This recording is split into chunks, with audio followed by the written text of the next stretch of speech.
we found some receipts. You did say, I think homosexual activity is a sin. Yes, I'm a religious Jew. That's Sure, true. there's a genetic component. You found me out. Orientation. But the view of all religious people I know has always been that sexual behavior is something that is up to you. And he said, I may have a desire to sleep with many women, but I do not. I agree with me. Yes, that's true. Congratulations on your, I'm sure it's very hard to restrain yourself. Ben Shapiro steps into the congressional hearing room with his signature composure and confidence, instantly commanding attention. The tension is unmistakable. Democrats sit poised to confront him on Project 2025, a topic dominating headlines and fueling fierce debate online. From the very first moment, the scene feels electric. The narrator sets the tone, warning viewers that this won't be an ordinary exchange. Shapiro isn't just here to answer questions. He's here to dismantle arguments. Before the fireworks begin, the host urges viewers to like, share, and subscribe, teasing that what's about to unfold is more than just politics. It's a lesson in precision, patience, and power under pressure. As the hearing progresses, Shapiro remains unflinching, turning every challenge into an opportunity to clarify, expose, and outthink his opponents. What follows isn't a shouting match or spectacle.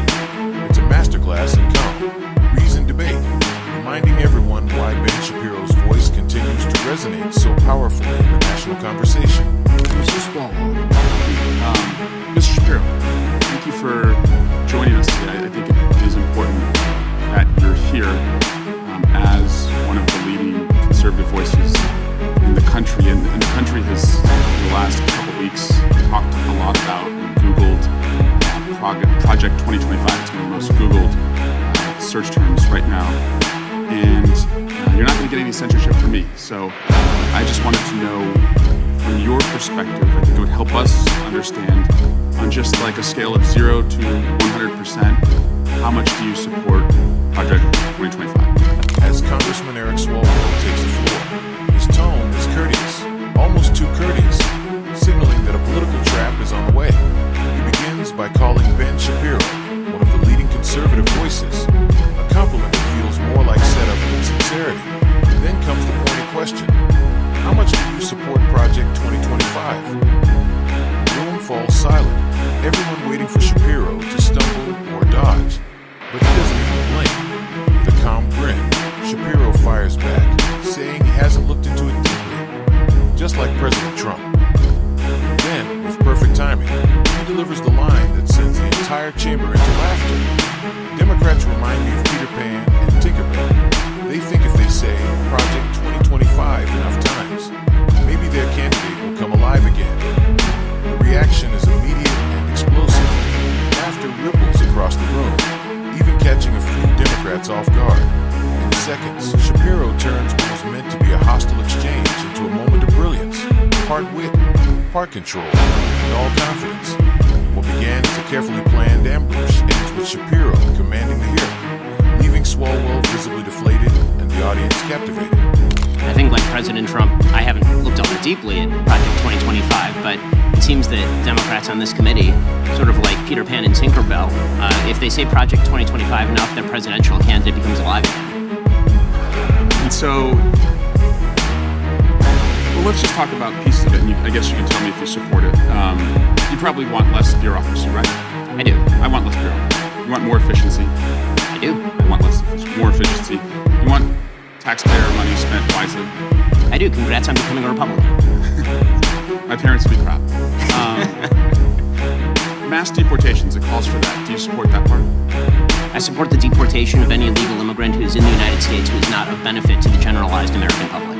So if they're picking agriculture that puts food on the tables of everyday Americans, they've never committed a crime inside the United States, they can come across with documents that should. Realizing his opening attack has failed, Congressman Swalwell shifts tactics.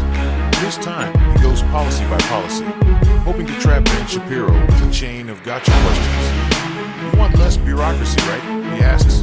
I do. Shapiro replies without hesitation. More efficiency? I do. Better use of taxpayer money? Absolutely. There's a brief, awkward silence before the congressman forces a smirk and says, Congratulations on becoming a Republican. The room erupts in laughter, but not for the reason he intended.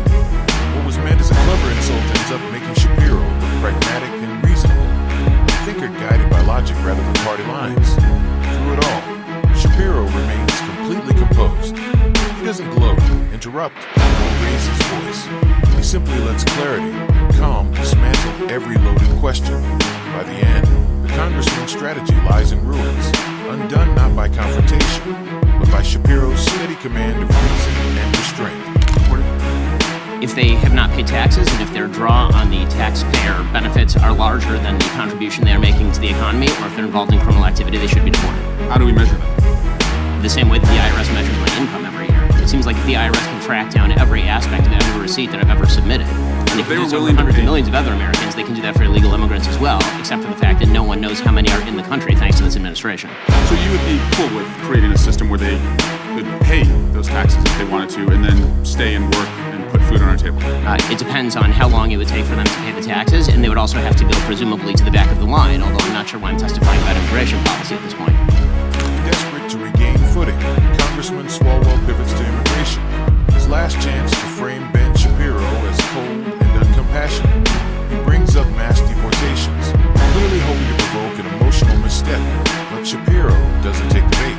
Instead, he leans forward slightly and answers with measured precision. America should deport those who break laws or drain public resources, not those who work hard and strengthen the economy.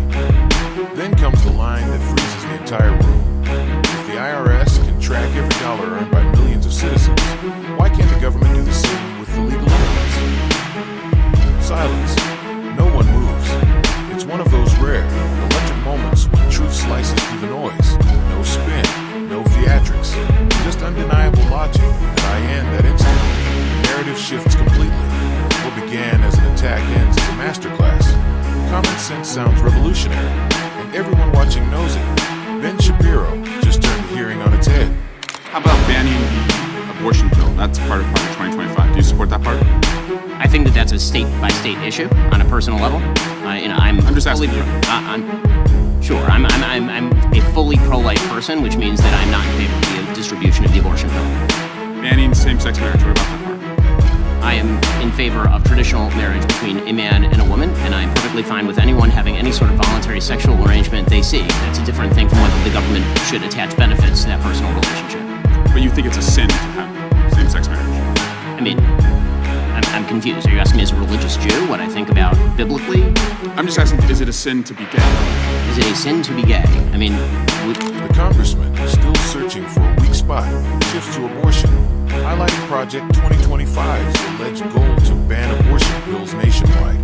It's a calculated move, one designed to stir emotion and corner Shapiro morally. Once again, Ben doesn't bite. No raised voice, no grandstanding, just calm.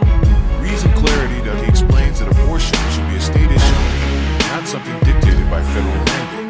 Yes, he's pro-life, he admits, but he draws a powerful line.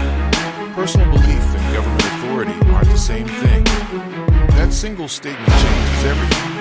The room quiets, not from outrage, but reflection. Instead of playing into the expected script, Shapiro reframes the entire discussion around constitutional limits and individual rights. While others debate through passion or politics, Shapiro argues through principle, and it lands. For a moment, the noise stops, and reason takes center stage. Even those who disagree can't deny it. He makes disagreement feel intelligent, not hostile. how long do we have? 2 minutes? I mean, if the basic idea is that sexual orientation is up for government regulation, I'm not in favor of the government regulating the private consenting sexual activity of adults. That is a different thing, once again, whether the government ought to engage in actual benefits for particular sexual arrangements that adults make. But again, just you to me, is it sin or not? From a religious Jewish perspective, orientation is not a sin, but activity is. That's also the same perspective of most major religions, so far as I'm aware. And how about cutting Social Security? Do you support that part of 2025? Thinking they've cornered him, the congressman pivots to one of the most sensitive topics in politics, same-sex marriage and religion. He leans forward and asks bluntly, Mr. Shapiro, do you believe being gay is a sin? The room stiffens, anticipating controversy, but Shapiro doesn't hesitate. His tone stays calm, steady, and precise. He explains that in traditional Jewish teaching, orientation itself isn't a sin. Only specific actions are considered so under religious law. Then he immediately adds the point that transforms the entire exchange. Religious belief should never